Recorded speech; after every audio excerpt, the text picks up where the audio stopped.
Hello student, आज second part अपना MOT का बड़ा ही इंपॉर्टेंट पार्ट और बहुत सारे कंसेप्ट सीखने को मिलेंगे, इसलिए इस वीडियो को बच्चों आप ध्यान से देखिएगा। देखो बच्चों, हम जो एमओटी पढ़ रहे हैं इसमें दो प्रकार के डाई एटॉमिक मॉलिक्यूल का हम एनालिसिस करेंगे। डाई एटॉमिक मॉलिक्यूल जो हम देखेंगे, दो प्रकार के हम एनालिसिस करेंगे बच्चों। इसमें एक तो पढ़ेंगे होमो और एक की कंडीशन है बच्चों आपकी क्या, हेटेरो डाई एटॉमिक मॉलिक्यूल। ठीक है बच्चों, डाई एटॉमिक मॉलिक्यूल ये देखने वाले हैं डाई एटॉमिक मॉलिक्यूल।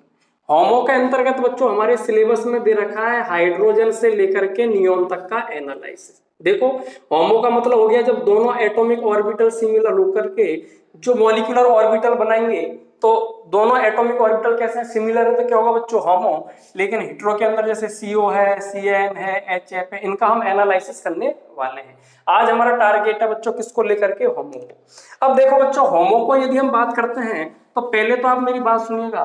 बीबीटी के अकॉर्डिंग हम देखें तो बीबीटी कहती थी जब दो एटॉमिक ऑर्बिटल आपस में मिलते हैं तो उनमें विशेष प्रकार का जो बॉन्ड बनता है वो कहलाता है सिग्मा। दो बॉन्ड बनेंगे तो एक सिग्मा एक पाई, 3 बॉन्ड का फॉर्मेशन हो रहा है, एक सिग्मा और 2 पाई आपका होगा। लेकिन बच्चों एमओटी क्या कहती है कि जब दो एटॉमिक ऑर्बिटल आपस में मिलते हैं, देखो ये एक्सिस, यदि एक्सिस के अकॉर्डिंग मिलते हैं तो सिग्मा, और ये दोनों मिलेंगे तो क्या बनेगा बच्चों आपका पाई। एक्सिस के अलोंग मिलते हैं तो क्या सिग्मा बनेगा, और ये आपस में मिलते हैं तो क्या बनेंगे बच्चों, पाई। तो मेरे कहने का तात्पर्य बच्चों, एमओटी के अकॉर्डिंग चलें तो जब दो एटॉमिक ऑर्बिटल आपस में मिलेंगे तो दो जो मॉलिक्यूलर ऑर्बिटल बनेंगे वो होगा, एक तो होगा बॉन्डिंग मॉलिक्यूलर ऑर्बिटल और एक होगा एंटी बॉन्डिंग मॉलिक्यूलर ऑर्बिटल। और एंटी बॉन्डिंग मॉलिक्यूलर ऑर्बिटल की एनर्जी क्या होती है बच्चों, ज्यादा होती है, वो हम प्रीवियस वीडियो में हम देख चुके हैं। ठीक है बच्चों, तो इसका मतलब एमओटी कहता था जो सिग्मा बनेगा वो अकेला नहीं बनेगा, सिग्मा के साथ साथ क्या बनेगा बच्चों, सिग्मा के साथ साथ एंटी बॉन्डिंग मॉलिक्यूलर और बनेगा। जैसे उसने कहा कि यदि हम इसका इलेक्ट्रॉनिक कॉन्फिगरेशन लिखे तो वो कहता था सिग्मा के साथ साथ क्या बनेगा बच्चों, ये बॉन्डिंग है तो ये क्या है, एंटी बॉन्डिंग है। सिग्मा 2s को लेकर के बात करोगे तो सिग्मा 2s अकेला नहीं बनेगा, बॉन्डिंग के साथ साथ एंटी बॉन्डिंग बनेगा। यदि बच्चों p सब सेल को लेकर के देखें तो p के अंतर्गत बच्चों 3 ऑर्बिटल पाए जाते हैं, px, py और pz। सर इनमें एनर्जी का कौन सा सिग्मा होगा, कौन सा पाई होगा, तो देखो बच्चों कोऑर्डिनेशन, तो जब हम सिस्टम पढ़ते हैं, कोऑर्डिनेट सिस्टम पढ़ते हैं, तो आपको मालूम बच्चों 3 एक्सिस होते हैं। उन तीनों एक्सिस में हमेशा एंगल कितना होता है आपका, 90 डिग्री। अब वो एक कहता है कि आपकी मर्जी हो तो इसको जेड मान लो, इसको एक्स मान लो, इसको वाई मान लो, हमेशा इन तीनों एक्सिस के बीच में एंगल 90 डिग्री का ही होगा। वही बात बच्चों यहाँ पर एप्लीकेबल है। इन तीनों ऑर्बिटलों की एनर्जी सिमिलर है, किसी एक को सिग्मा मान ले, दो को पाई मान ले। यदि px को सिग्मा मान रहे हो तो दोनों को पाई माने, py को सिग्मा मान रहे हो तो दोनों को पाई माने, और pz को सिग्मा मान रहे हो तो इन दोनों को पाई मान करके काम करें। ठीक है, तो आपके सीबीएसई में बच्चों pz को सिग्मा मान रखा है तो उसी को हम मान करके काम कर रहे हैं। तो ये कहता था जो 2px और जो 2py है, सबसे पहले क्या बनेंगे बच्चों आपके, बोलो, बॉन्डिंग। बॉन्डिंग के बाद कौन से ऑर्बिटलों का फॉर्मेशन होगा बच्चों आपका, एंटी बॉन्डिंग ऑर्बिटल बनेंगे, और एंटी बॉन्डिंग की पहचान है, इन पर स्टार लगा दीजिए। अब देखिए बच्चों, ये इलेक्ट्रॉनिक कॉन्फिगरेशन लिखा है मैंने हाइड्रोजन से नाइट्रोजन तक का। इसका मतलब क्या हो गया, मतलब ऑक्सीजन से नियोन तक का जो कंडीशन होगी बच्चों, उसका इलेक्ट्रॉनिक कॉन्फिगरेशन थोड़ा सा डिफरेंट होगा। क्यों डिफरेंट है, उसका आंसर बच्चों मैं नेक्स्ट वीडियो में दूंगा, जब मैं आपको डायग्राम सिखाऊंगा, एमओटी डायग्राम एसपी मिक्सिंग के अंदर। इसके अंतर्गत देखिएगा बच्चों, इसकी पोजीशन क्या है कि सिग्मा बनेस है, इसमें भी क्या होगा, सिग्मा बनेस का स्टार। सिग्मा 2s है तो ये क्या होगा बच्चों, सिग्मा 2s का स्टार। नीचे वाली कंडीशन देखोगे तो ये क्या है बच्चों, एंटी बॉन्डिंग वाला देखो p के अंतर्गत, तो बिल्कुल जस्ट सिमिलर है बच्चों। ये क्या है आपका 2pz है, ये क्या है स्टार, ये स्टार, ये स्टार। तो अब देखो ये दोनों सिमिलर है, ये आपस में सिमिलर है, अंतर किस जगह आया बच्चों, ये वाली जगह पर। ये है दुर्घटना स्थल। कहते हैं ना कि भैया धीरे चलें, यदि आप किसी मोड़ पर जा रहे हो तो लिखा हुआ रहता है धीरे, कृपा धीरे चलें। क्यों, किसी माँ से पड़ोसी से पूछेगा तो बोलेगा कि भैया 99 हो चुके हैं, धीरे नहीं चलाया तो 100वां नंबर तेरा होगा। समझ में आया आपको मेरा कहने का मतलब बच्चों, इसमें अंतर क्या आता है कि जो जेड वाला जो कंडीशन है वो पहले आ जाती है और पाई ऑर्बिटल बच्चों बाद में चले जाते हैं। ये स्थिति क्यों बनी मैं आपको एसपी मिक्सिंग में समझाऊंगा। तो ये तो बात हुई बच्चों अपना क्या, इलेक्ट्रॉनिक कॉन्फिगरेशन को लेकर के। अब आप बात करोगे सर ये किसके अकॉर्डिंग लिखा है, तो ये बात ध्यान रखना बच्चों, इसमें भी हमने आपवाओ प्रिंसिपल को ही फॉलो किया है। देखो बच्चों, आपवाओ जो शब्द है ना, पहले मैं आपको ये क्लियर कर देता हूं, ये एक जर्मन वर्ड होता है और इस जर्मन वर्ड का मतलब होता है बुल्ड अप, हिंदी में बोलते हैं निर्माण करना। और इसके अंतर्गत बच्चों हम 3 रूल्स को फॉलो करते हैं। कितने रूल्स को? 3।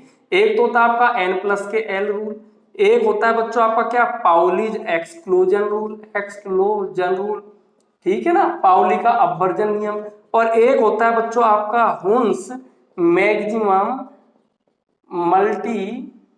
मल्टीप्लिसिटी रूल्स, हुंड की अधिकतम बहुलकता का नियम, पाउली एक्सक्लूजन मतलब पाउली अपवर्जन नियम, n+l रूल।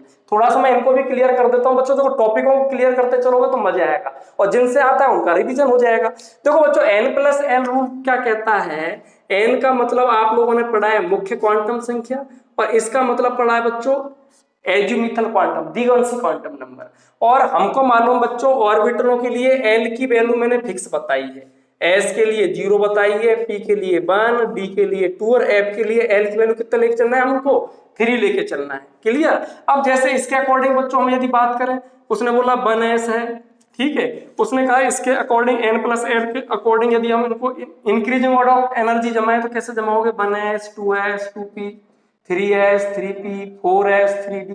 तो एक मिनट के लिए देख लें, इसके अंतर्गत देखना बच्चों n की वैल्यू क्या है, l की वैल्यू लिखें, n+l की वैल्यू लिखें, क्या पोजीशन बनेगी। इसके लिए n की वैल्यू कितनी आ रही है बच्चों बताइएगा, इनके लिए आई है 1, l की वैल्यू आई है इसके लिए कितना 0, इसके लिए n की वैल्यू 2, s के लिए l की वैल्यू 0, इसके लिए 2, इसके लिए 1, 3 0 3 1 4 0। और आप देखें इसके लिए n की वैल्यू आ गई 3 और l की वैल्यू कितनी होगी बच्चों, d के लिए 2। यदि n+l करते हैं तो ये कितना आया 1, ये आया 2 3 3 4 4 और 5। n+l का रूल क्या कहता है बच्चों, ये एनर्जी के इंक्रीजिंग ऑर्डर में जमाता है। मतलब जब भी हम किसी का इलेक्ट्रॉन कॉन्फिगरेशन लिखेंगे तो सबसे बड़ा किसका होगा, जिसके लिए n+l की वैल्यू ज्यादा होगी। मतलब 1s से ज्यादा किसकी होगी बच्चों, 2s की, 2s के बाद किसकी होगी। अब देखो यदि दो के लिए n+l की वैल्यू सिमिलर आ जाए, दो के लिए n+l की वैल्यू मतलब n+l की वैल्यू बच्चों क्या आ जाए बच्चों, दो सब सेल के लिए सिमिलर आ जाए तो आप उसको किससे देखोगे, n से। जिसके लिए n की वैल्यू ज्यादा होगी उस सब सेल की एनर्जी भी क्या लेनी है बच्चों, आपको ज्यादा लेनी है। तो इसमें देखो n की वैल्यू इसमें तो आ रही है 3, इसमें आ रही है 2, तो किस सब सेल की एनर्जी ज्यादा होगी, 3s की, और उससे कम किसकी होगी, 2p की। जैसे इन दोनों में देखो कितनी आ रही है n+l की वैल्यू 4 4, तो इसके अंदर n की वैल्यू 4 है, इसमें कितनी है बच्चों 3 है, तो 3 इससे ज्यादा किसकी होगी 4s की, और इसकी स्थिति की होगी बच्चों 3p की, और बाद में क्या होगी बच्चों 3d की। इसी अकॉर्डिंग क्या किया बच्चों हमने, इसमें आप पाओ के n+l के इंक्रीजिंग ऑर्डर में ही जमाया है। मतलब 1s से ज्यादा एनर्जी इसकी, फिर इसकी, फिर इसकी, आफ्टर देन इसकी, इसके बाद इसकी, इसके बाद इसकी, इसके बाद इसकी। आई बात समझ में, ये n+l के एनर्जी के इंक्रीजिंग ऑर्डर पर ही जमाया है। दूसरी बात हमेशा ध्यान रखना बच्चों, दूसरा रूल क्या कहता है पाउली का, पाउली कहता था किसी भी ऑर्बिटल में मैक्सिमम नंबर ऑफ इलेक्ट्रॉन कितने आएंगे बच्चों 2, तो हमको भी हर ऑर्बिटल में मैक्सिमम इलेक्ट्रॉन कितने फिलअप करने हैं बच्चों, 2 ही करने हैं। और थर्ड आपका जो हुन्स रूल है, हुन्स रूल क्या कहता है बच्चों कि जैसे ये वाली कंडीशन है, आप देखो px py वाली कंडीशन, इनको बोला जाता है बच्चों डीजेनरेट ऑर्बिटल। क्या कहेंगे इनको हम, डीजेनरेट ऑर्बिटल कहते हैं। हिंदी में बोला जाता है इनको समभ्रंश कक्षक। कैसा कहा जाता है इनको, डीजेनरेट ऑर्बिटल। जब इन लोगों की, इन दोनों ऑर्बिटलों की एनर्जी क्या है बच्चों, सिमिलर है। ये देखो पाउल हुन्स क्या कहता था, जैसे π2px बराबर π2py, इनमें हमको इलेक्ट्रॉन फिलअप करना है, तो हुन्ड कहता था कि सबसे पहले हर ऑर्बिटल में एक एक इलेक्ट्रॉन फिलअप करें, और जब एक एक इलेक्ट्रॉन फिलअप हो जाए आफ्टर देन क्या करें बच्चों, उसकी पेयरिंग।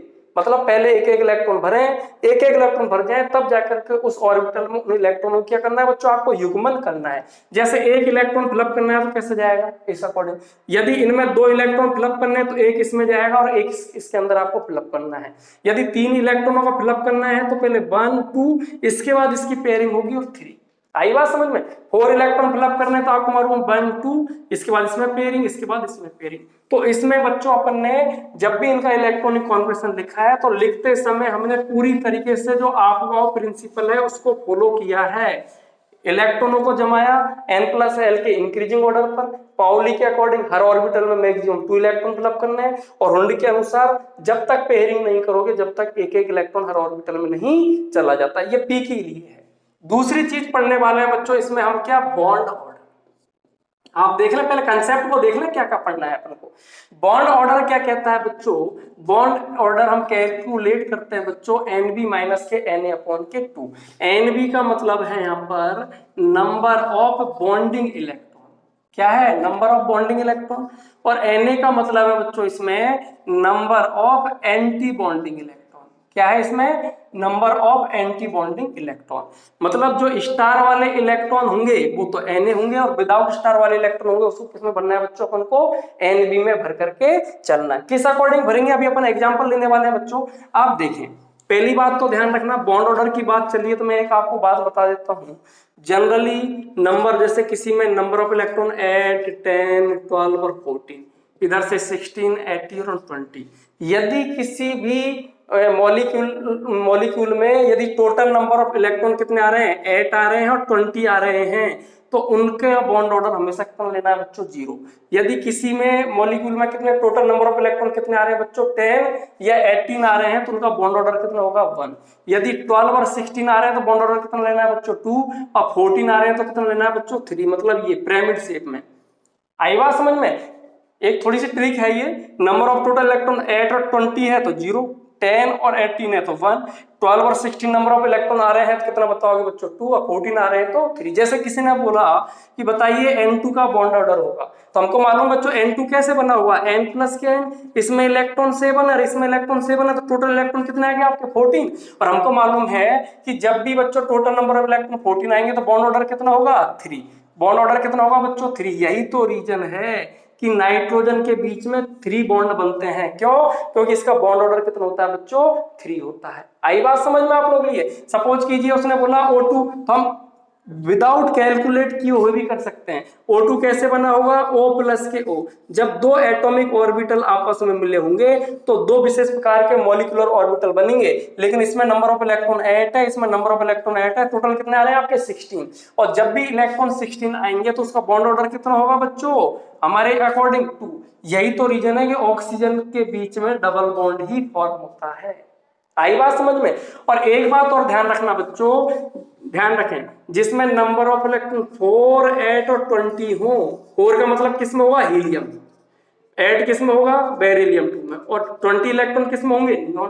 भाई एक नियॉन में 10 इलेक्ट्रॉन है तो दोनों इनको मिलाओगे तो कितने हो जाएंगे आपके 20।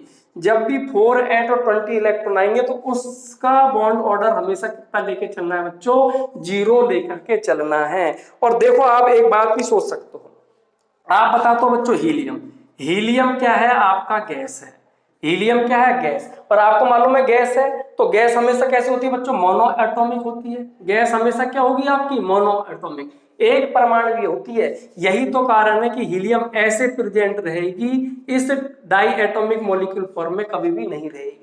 नियॉन गैस है, नोबल गैस है, तो ये हमेशा मोनो एटॉमिक फॉर्म में पाई जाती है, डाई एटॉमिक फॉर्म में आप इसको लेकर के नहीं चलोगे। इस चीज का पता किससे चलता है हमको, एमओटी के थ्रू। मतलब बॉन्ड ऑर्डर इस चीज को बताता है कि इनका बॉन्ड ऑर्डर कितना है बच्चों, 0 है। और जब 0 है तो क्या बच्चों, मोनो एटॉमिक फॉर्म में ही प्रेजेंट रहेगी। आई बात बच्चों समझ में। और भी हम इसके बारे में पढ़ने वाले हैं आगे चल करके।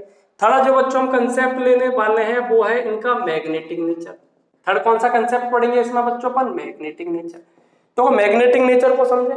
आपको मालूम बच्चों इलेक्ट्रॉन दो फॉर्म में पाए जाएंगे, एक तो होगा आपका क्या है, अनपेयर्ड इलेक्ट्रॉन, और एक होगा बच्चों पेयर्ड इलेक्ट्रॉन।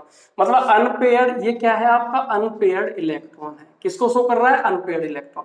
जब भी अनपेयर्ड इलेक्ट्रॉन आएंगे तो उनका नेचर होगा पैरामैग्नेटिक। नेचर क्या लेके चलोगे उनका, पैरामैग्नेटिक। और यदि बच्चों पेयर्ड इलेक्ट्रॉन प्रेजेंट है तो उनका नेचर लेना है आपको डाईमैग्नेटिक। कैसे लेना लोगे उनका नेचर बच्चों, डाईमैग्नेटिक। मतलब यदि किसी में इलेक्ट्रॉनिक कॉन्फिगरेशन लिखा सिग्मा बने इसका स्टार, सिग्मा 2s का स्टार, इस तरीके से इनमें 2 इलेक्ट्रॉन आ रहे हैं तो सारे कैसे हैं आपके पेयर्ड इलेक्ट्रॉन है। और पेयर्ड इलेक्ट्रॉन तो इनका नेचर कैसा है, डाईमैग्नेटिक। मतलब हिंदी में बोले तो ये कैसे होंगे बच्चों, प्रतिचुंबकीय हमको कहना है। यदि सपोज कीजिएगा गलती से इसमें एक इलेक्ट्रॉन आ गया तो आप देखो ये पैरामैग्नेटिक, सॉरी ये डाईमैग्नेटिक, दो पेयर्ड इलेक्ट्रॉन, लेकिन ये अनपेयर्ड इलेक्ट्रॉन आते ही अब इसका नेचर कैसा हो जाएगा बच्चों, पैरामैग्नेटिक हो जाएगा। कैसा नेचर हो जाएगा, अनुचुंबकीय। मतलब अनपेयर्ड को हिंदी में बोलते हैं अयुग्मित। मतलब किसी में अयुग्मित इलेक्ट्रॉन है तो नेचर कैसा होगा बच्चों, अणुचुंबकीय। ऐसे बना अयुग्मित और ऐसे बना अणुचुंबकीय। हिंदी वाले, हिंदी मीडियम वाले याद रख सकते हैं, यदि अयुग्मित इलेक्ट्रॉन है तो नेचर कैसा होगा बच्चों, अणुचुंबकीय। मतलब सब में दो दो दो दो दो दो दो दो इलेक्ट्रॉन बढ़ते जा रहा है, और यदि गलती से किसी में भी ऑर्बिटल में बल इलेक्ट्रॉन आ गया तो बल इलेक्ट्रॉन क्या करेगा, इन सब के इफेक्ट को समाप्त कर देगा। जैसे आपने देखा है ना कि जैसे भगोनी के अंदर दूध गर्म करते हैं और गलती से उसमें एक बूंद छाछ की पड़गी तो सवेरे क्या होगा, पूरा का पूरा दूध क्या बच्चों, दही जम जाता है। वो स्थिति इसकी है। आई बात समझ में? एक भी अनपेयर्ड इलेक्ट्रॉन आ गया तो इन सब का नेचर वो क्या करेगा बच्चों, बदल देगा। वो कैसे हो जाएगा, आपका पैरामैग्नेटिक देखने को मिलेगा। ये वाली बात क्लियर बच्चों। दूसरी बात आप ध्यान रखें, यदि किसी में अनपेयर्ड इलेक्ट्रॉन प्रेजेंट है, अनपेयर्ड इलेक्ट्रॉन प्रेजेंट है तो हमेशा ध्यान रखना वो कंपाउंड हमेशा कैसे देखने को मिलेंगे अपन को, कलरफुल। और जिनमें पेयर्ड इलेक्ट्रॉन है तो वो हमेशा कैसे होते हैं बच्चों, कलरलेस। इनको भी मैं लेकर के जिक्र करूंगा आगे चलकर। क्लियर हुआ आपका? फोर्थ जो हम टॉपिक देखने वाले हैं बच्चों, इसके अंदर एनालिसिस करने वाले हैं, वो है इनके अंतर्गत पाए जाने वाला मैग्नेटिक मोमेंटम। किसको लेकर के एनालिसिस करेंगे हम, मैग्नेटिक मोमेंटम को लेकर के हम एनालिसिस करेंगे। मैग्नेटिक मोमेंटम को बोलते हैं चुंबकीय आघूर्ण, जिसे म्यू से रिप्रेजेंट करते हैं। और इसका फॉर्मूला क्या होता है बच्चों, √n n+k2 4 मैग्नेट्रॉन। n का मतलब होगा नंबर ऑफ अनपेयर्ड इलेक्ट्रॉन। जैसे जैसे अनपेयर्ड इलेक्ट्रॉन बढ़ते जाएंगे मैग्नेटिक मोमेंटम का मान भी बढ़ता चला जाएगा। आई बात समझ में? अब सवाल उठता है सर n की वैल्यू किसी में 3 आ गई, ठीक है, n की वैल्यू आपको 3 दे दी तो आप क्या करोगे, 3 + k2 मतलब √5। अब बायो वाले बच्चों के लिए तो प्रॉब्लम सर √5 की हम वैल्यू कैसे निकालें, तो मैं आपको एक शॉर्ट तरीका बता देता हूं बच्चों।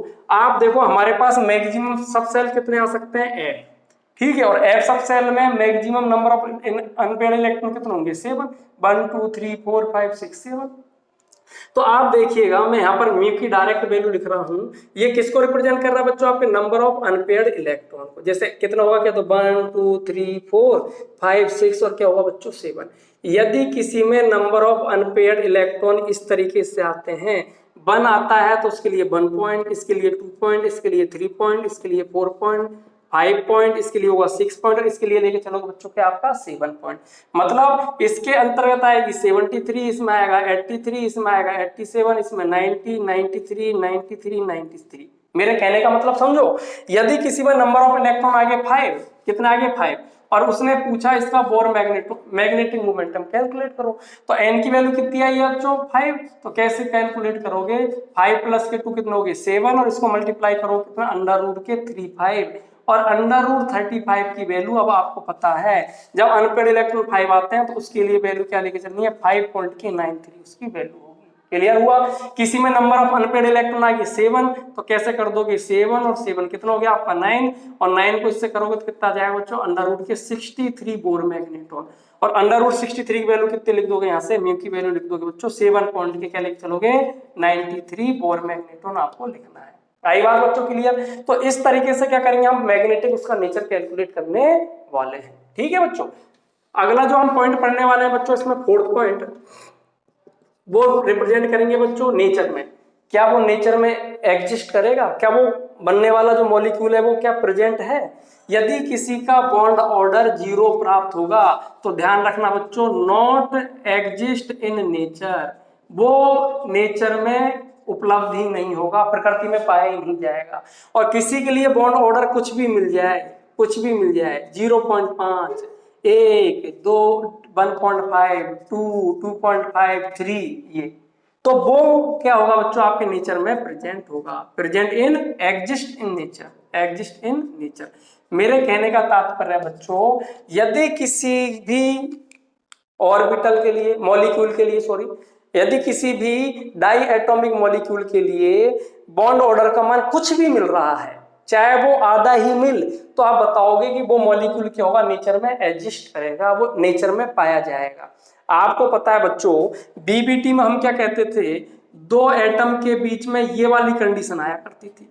मतलब 2 एटम के बीच में कैसा बॉन्ड होगा, क्या तो सिंगल बॉन्ड होगा या डबल बॉन्ड होगा या ट्रिपल बॉन्ड होगा, ये स्थिति पढ़ी थी आप लोगों ने। लेकिन एमओटी कितने मजेदार बात क्या कहती है कि भाई इनके बीच में आधा बॉन्ड होगा, आधा है 2.5 बॉन्ड होगा, आधे का मतलब 0.5, साढ़े मतलब है ना आपका 1.5 बॉन्ड होगा, इस तरीके से, मतलब फ्रिक्शन में भी बॉन्ड ऑर्डर की बात करता है एमओटी। अब तुम कहोगे सर जैसे 1 2 3 बॉन्ड ऑर्डर है वो तो समझ में आता है, लेकिन 2.5 है, 0.5 का क्या चक्कर है? तो एक बात ध्यान रखें बच्चों, 0.5 की क्या स्टोरी है कि आपको मालूम है, सपोज कीजिएगा 2 एटॉमिक ऑर्बिटल है, ये एक एटॉमिक ऑर्बिटल ये रहा और एक एटॉमिक ऑर्बिटल ये रहा। जब 2 एटॉमिक ऑर्बिटल आपस में ओवरलैप करते हैं और ओवरलैपिंग करते समय वो कितने, एक ही क्या बच्चों आपका इलेक्ट्रॉन, यदि 2 एटॉमिक ऑर्बिटल के बीच में एक ही इलेक्ट्रॉन क्या कर रहा है बच्चों, ओवरलैप करेगा, तो इस इलेक्ट्रॉन का बॉन्ड ऑर्डर आप 1/2 लेकर के चलोगे। आई बात समझ में? 0.5 की कहानी क्या है, जब 2 एटॉमिक ऑर्बिटल, चाहे वो बॉन्डिंग हो या एंटी बॉन्डिंग हो, जब 2 एटॉमिक ऑर्बिटल आपस में ओवरलैप कर रहे हैं और उनके बीच में एक ही इलेक्ट्रॉन क्या है बच्चों आपका आ रहा है, तो उसका बॉन्ड ऑर्डर कितना लेकर चलोगे बच्चों आप, हाफ लेकर के चलोगे। तो ये अपना क्या हुआ बच्चों, एग्जिस्टेंशियल नेचर और क्या बच्चों, नॉट एग्जिस्टिंग नेचर वाली कहानी थी। अगली जो हम बात करने वाले हैं बच्चों इसके अंतर्गत, वो है आपका क्या बच्चों, एमओ डायग्राम। किसको लेके बात करेंगे, एमओ डायग्राम को लेकर के बात करेंगे, जिसको मैं नेक्स्ट आपको वीडियो के अंदर क्या करूंगा बच्चों, अपलोड करने वाला हूं। यहां तक बात क्लियर हुई? अब अपन इनको लेकर के बच्चों डिस्कस करते हैं, एक एक टॉपिक को लेकर के हम क्या कर रहे हैं बच्चों, डिस्कस कर रहे हैं। सबसे पहले मैंने एग्जांपल लिया हाइड्रोजन का, H2। H2 कैसे बना होगा, जब 2 एटॉमिक ऑर्बिटल आपस में रिएक्ट करे होंगे, ओवरलैप करे होंगे, तो H2 सर मॉलिक्यूल का निर्माण हुआ होगा। तो इसमें नंबर ऑफ टोटल इलेक्ट्रॉन कितने आ गए बच्चों, 2। पहले तो देख लो, क्या ये सॉप है, ऑक्सीजन नहीं है, फ्लोरीन नहीं है, नियोन नहीं है, तो सिग्मा नहीं आएगा, क्या आएगा, पाई। और मजे वाली बात, ये तो हाइड्रोजन है, तो कैसे लिखोगे, सिग्मा 1s, सिग्मा 1s का स्टार। कितने इलेक्ट्रॉन लाने, 2, तो क्या स्थिति हो जाएगी बच्चों, इस तरीके से। पहला तो इसका हमने क्या लिख दिया, इलेक्ट्रॉनिक कॉन्फिगरेशन लिख दिया। बॉन्ड ऑर्डर कैसे कैलकुलेट करोगे, Nb माइनस के Na/2, मतलब Nb के अंतर्गत कितने आ रहे हैं, Nb का मतलब विदाउट स्टार इलेक्ट्रॉन और Na का मतलब स्टार वाले एंटी बॉन्डिंग इलेक्ट्रॉन कितना है, 2। तो इसका बॉन्ड ऑर्डर कितना आ रहा है बच्चों, 1 प्राप्त। H2 मॉलिक्यूल का बॉन्ड ऑर्डर कितना मिला बच्चों, हमको 1 देखने को मिला। तीसरी बात आप पूछोगे सर बताइए इसका मैग्नेटिक नेचर कैसे होगा, तो मैग्नेटिक नेचर किससे बताओगे बच्चों, इलेक्ट्रॉनिक कॉन्फिगरेशन से। सारे के सारे कैसे हैं तुम्हारे बच्चों, पेयर्ड इलेक्ट्रॉन है, पेयर्ड इलेक्ट्रॉन प्रेजेंट है, तो आपका बताओगे सर इसका नेचर कैसे होगा, आप बताइएगा। पेयर्ड इलेक्ट्रॉन है तो कैसे बताओगे, डाईमैग्नेटिक नेचर होगा। कैसा नेचर होगा बच्चों इसका, डाईमैग्नेटिक नेचर होगा। क्या ये नेचर में प्रेजेंट रहेगा, बॉन्ड ऑर्डर 1 आ रहा है, तो सो इट इज क्या बच्चों, exist in nature, exist in nature. ये क्या बच्चों, प्रकृति में पाया जाएगा, क्योंकि इसके बॉन्ड ऑर्डर का मान कितना प्राप्त हुआ बच्चों आपका 1। अब बताइए इसका मैग्नेटिक मोमेंटम कितना होगा, 5वें नंबर का। तो मैग्नेटिक मोमेंटम कैसे कैलकुलेट करते हो, √n+2 और मैग्नेट्रॉन, और n क्या है यहाँ पर, अनपेयर्ड इलेक्ट्रॉन है आपका, और इसमें अनपेयर्ड इलेक्ट्रॉन कितना आ रहा है आपका, 0 आ रहा है। जब अनपेयर्ड इलेक्ट्रॉन 0 है, सारे पेयर्ड हैं, तो म्यू बराबर कितना आ जाएगा बच्चों, ये 0 देखने को मिलेगा। मतलब 0 है तो आप बोल सकते हो कि सर ये हो सकता है, कैसा होगा आपका, कलरलेस देखने को मिलेगा। आई बात बच्चों समझ में आप लोगों के लिए, ठीक है। अब सवाल उठता है सर, एक तो लिया मैंने H2, एक लिया H2+ और एक लिया मैंने H2-। यहां से बच्चों मैं आपको नई कहानी सिखाने जा रहा हूँ, बड़ी ही इंपॉर्टेंट और बड़ी ही दिलचस्प बातें हैं, आप ध्यान रखना। पहली बात तो ध्यान रखो बच्चों, इसमें 2 वर्ड आपको देखने को मिलेंगे, 2 क्या बल्कि 3 ही वर्ड देखने को मिलेंगे, होमो, लूमो एंड सूमो। इनका मतलब क्या है, होमो का मतलब होता है हाईएस्ट ऑक्यूपाइड मॉलिक्यूलर ऑर्बिटल, ये होगा लोएस्ट ऑक्यूपाइड मॉलिक्यूलर ऑर्बिटल, और ये होगा सिंगल ऑक्यूपाइड मॉलिक्यूलर ऑर्बिटल। इनका मतलब समझो, इनका मतलब क्या है बच्चों, जैसे आपने किसी का इलेक्ट्रॉनिक कॉन्फिगरेशन लिखा, अभी मैं आगे बताऊंगा, तो इसमें भी कितने 2, इसमें भी कितने 2, इसमें भी 2। तो ध्यान रखें बच्चों, ऑक्यूपाइड की जो तुम्हारी मैक्सिमम कंडीशन होगी ये वाली, ये क्या कहलाएगा बच्चों, आपका होमो कहलाएगा। ऑक्यूपाइड की जो हाईएस्ट जो कंडीशन है वो तो क्या कहलाएगी बच्चों, होमो, और ऑक्यूपाइड की जो लोएस्ट कंडीशन कहलाएगी वो क्या कहलाएगी बच्चों, आपकी लूमो। होमो को सूमो भी कह देते हैं, ध्यान रखना, ठीक है। तो हमेशा ध्यान रखना बच्चों, होमो में से हमेशा इलेक्ट्रॉन दिया जाएगा, इलेक्ट्रॉन देने का काम कौन करेगा, क्योंकि होमो कैसा होगा, हमेशा फुली फिल्ड होगा। फिल्ड होगा मतलब इसके अंदर इलेक्ट्रॉन होंगे, फुली फिल्ड होगा, तो ये हमेशा क्या करेगा बच्चों, इलेक्ट्रॉन देगा। और लूमो की कंडीशन क्या होगी बच्चों, ये हमेशा इलेक्ट्रॉन लेगा, क्योंकि ये हमेशा कैसा होगा जनरली बच्चों, वैकेंट होगा। तो लूमो तो इलेक्ट्रॉन लेगा और होमो क्या होगा बच्चों, इलेक्ट्रॉन देगा। लेने देने के प्रोग्राम क्लियर हुआ बच्चों आप लोगों के लिए, ठीक है। अब देखो इन दोनों की कंडीशन को बोला जाता है बच्चों क्या, फ्रंटियल ऑर्बिटल कहा जाता है। क्या कहा जाता है, फ्रंटियल ऑर्बिटल। अब तुम कहोगे सर फ्रंटियल ऑर्बिटल क्यों कहा, हमेशा ध्यान रखना बच्चों, जब भी इनके बीच में इलेक्ट्रॉनों का इंटरसेप्टेंट होगा तो ये दोनों ही ऑर्बिटल हमेशा क्या होंगे, आपके आगे होंगे। लूमो और सुमो क्या होंगे, आपके आगे होंगे। जैसे कैसे होंगे मैं आपको दिखाता हूं। जैसे सपोज कीजिएगा H2 है, तो H2 में टोटल नंबर ऑफ इलेक्ट्रॉन कितने हैं बताओ, टोटल नंबर ऑफ इलेक्ट्रॉन कितने आ रहे हैं आपको इसमें, 2। H2 प्लस में कितना आ रहा है आपका 1। H2 minus number of electron कितने आ रहे हैं बच्चों, 3। तो जब इनका आप बॉन्ड ऑर्डर निकालोगे, बॉन्ड ऑर्डर निकालोगे तो इसकी स्थिति क्या बनेगी बच्चों बताइएगा। इसका बॉन्ड ऑर्डर आएगा कितना आपका 1।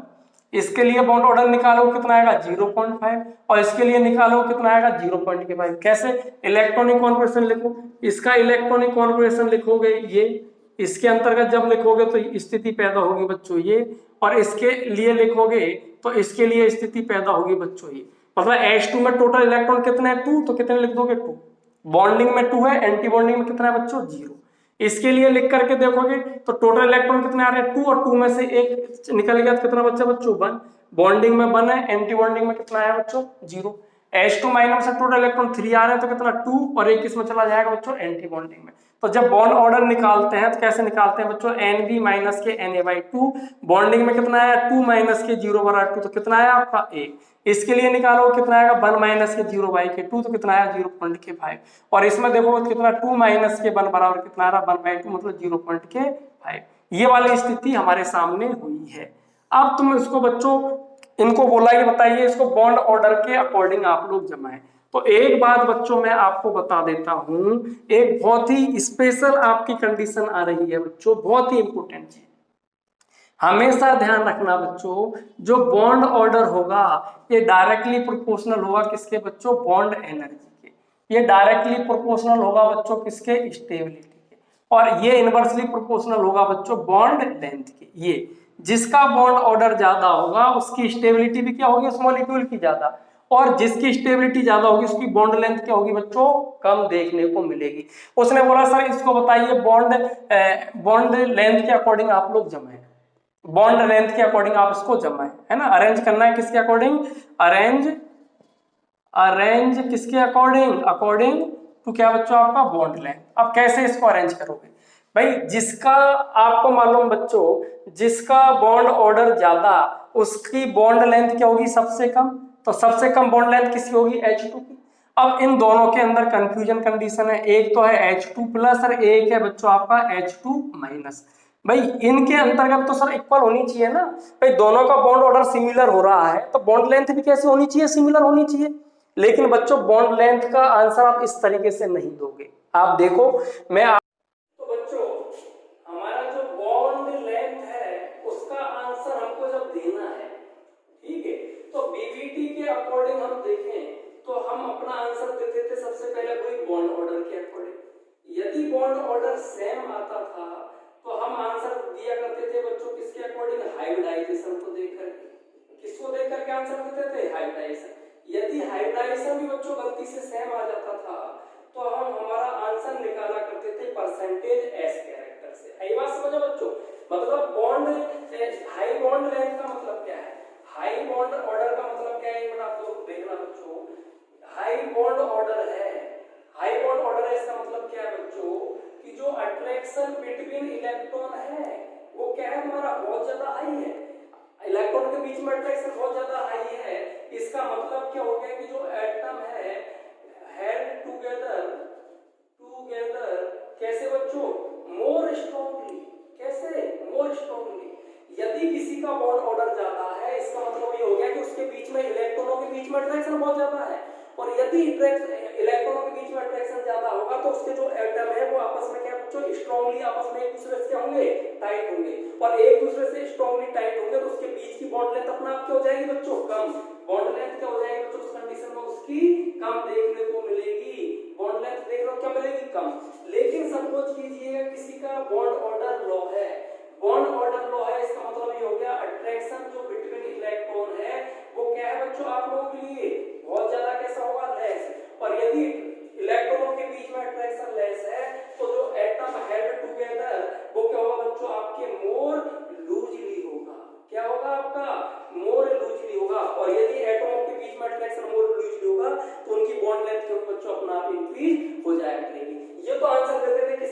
बच्चों बीबीटी के अकॉर्डिंग। लेकिन यदि यही बात हम एमओटी में करें तो एमओटी में हमने अभी देखेंगे तो हम किसको बॉन्ड ऑर्डर को ही, जिसका बॉन्ड ऑर्डर जितना ज्यादा होगा उसकी बॉन्ड लेंथ क्या होगी, उतनी ही कम होगी। जिसका बॉन्ड ऑर्डर जितना ज्यादा, इसमें यदि हम हाइड्रोजन के केस में देखें बॉन्ड लेंथ को तो इसका ऑर्डर होगा क्या, बॉन्ड ऑर्डर सबसे ज्यादा किसका आ रहा है, हाइड्रोजन का।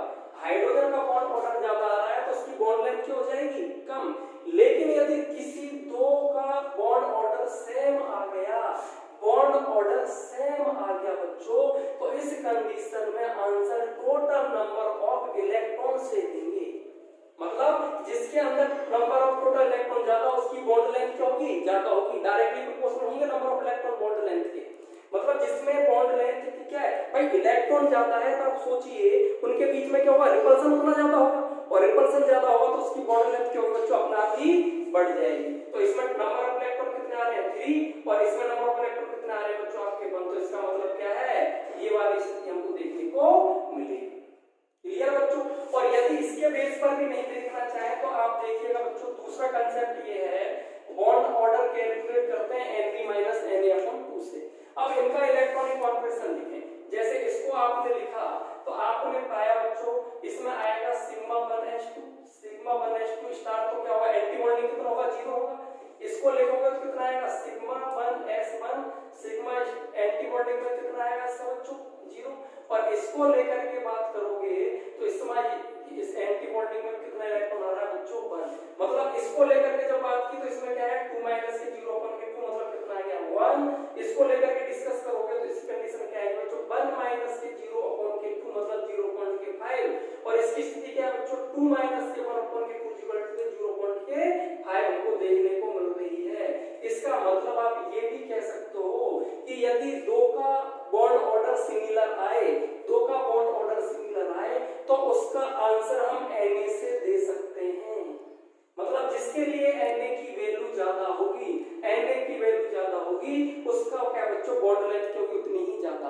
Na की वैल्यू ज्यादा तो बॉन्ड लेंथ क्या होगी उसकी ज्यादा, और बॉन्ड लेंथ ज्यादा है तो बॉन्ड ऑर्डर कम, एनर्जी कम, और स्टेबिलिटी क्या बताओ बच्चों उसकी कम लेकर के चलोगे।